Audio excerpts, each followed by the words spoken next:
Hi everyone, this is John here in Miami.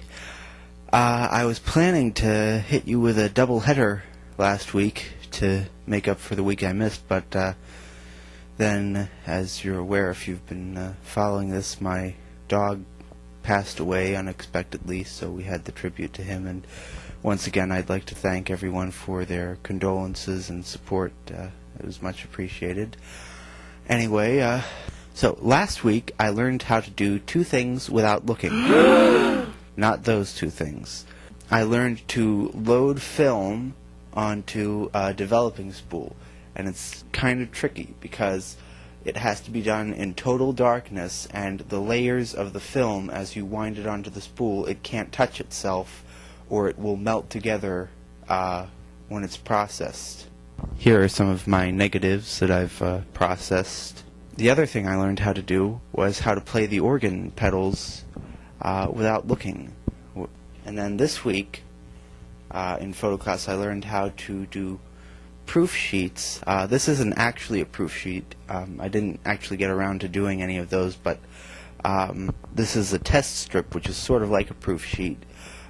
This shows me basically how long I need to expose this photo paper under the enlarger to get the proper exposure, and it's in 5-second increments here, so there's 5, 10, 15, and so forth, and from this I can see that I need to expose somewhere between 5 and 10 seconds to get the proper exposure. I would guess probably around 7.5 seconds. Another thing I learned this week, actually just yesterday, is that mini DV tapes, like the ones I shoot this video blog on, are actually pretty durable. I want to show you something here. Alright, this is a normal mini DV tape. I'll hold that up close so that you can get a good look at what it's supposed to look like. This is a mini DV tape that I accidentally ran through the dryer, and there, just for comparison, you can see the one I ran through the dryer is kind of broken, and when I took it out, it had a little bit of the tape sticking out there, and it was kind of wrinkled, and you could actually see some of the metallic oxide on there.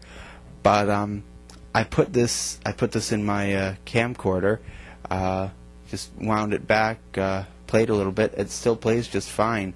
And you know, thinking about it, that makes sense, because when they restore audio tapes from the late 70s and early 80s, nowadays, a lot of times they actually have to bake the tape to get it back into playable condition.